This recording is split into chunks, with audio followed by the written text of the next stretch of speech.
I'm Tom Clark, and you're listening to Verse by Verse. With every passing day, it seems the world slides deeper into the darkness of injustice, violence, immorality, war, and hatred. Social rifts are deepening, suffering abounds. Poverty is simply the standard of existence for a lot of people, and it's hard to swallow. So what can we as Christians do? We know the only lasting and meaningful change will happen when Jesus takes rulership over the earth, but until then, what's our job? What should we do? What does God expect us to do? The answer is in Matthew 5, verses 14 through 16, our verses for today.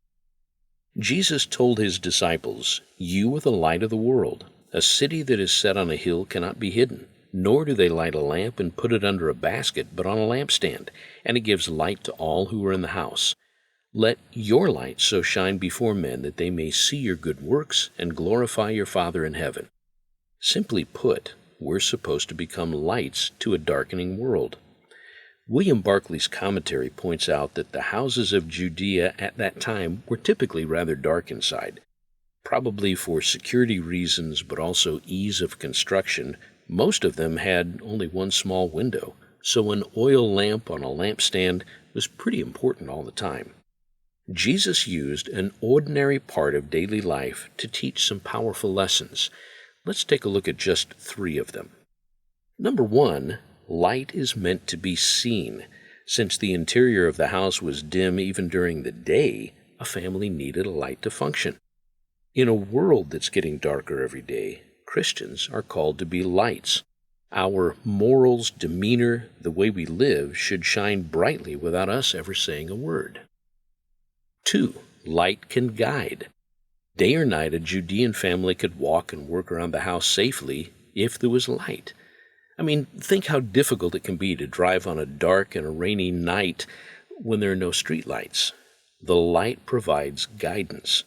And so the light of a Christian example should also serve as a visible guide to all who would look. The light doesn't force anyone to change. It only shows them the way to do so if they desire. And number 3, light can serve as a warning.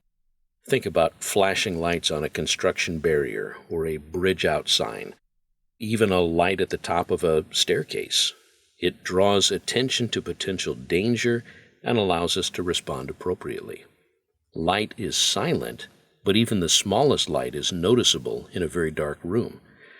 Since you and I are called to be lights, think about this.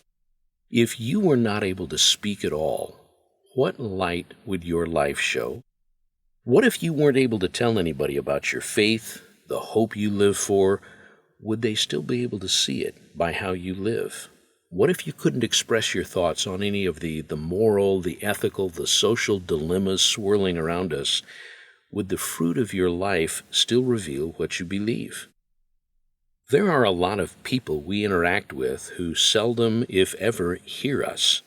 They only know what they see. So what do they see? Do they see us dressing or acting in a sexual or provocative manner? Sure, maybe it's stylish, but what does it say about our character?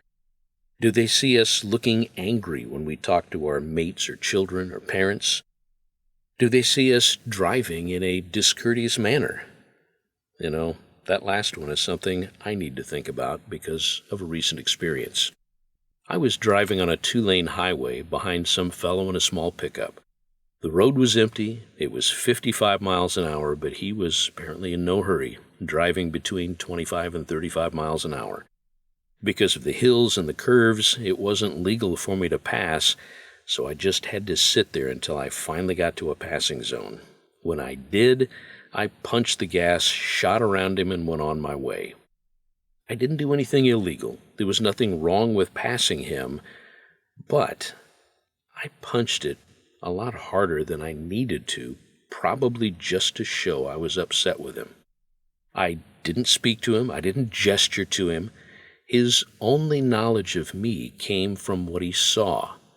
I'll probably never know who he was and vice versa, but I'll always wonder, what did my light look like right then? What did he think of me?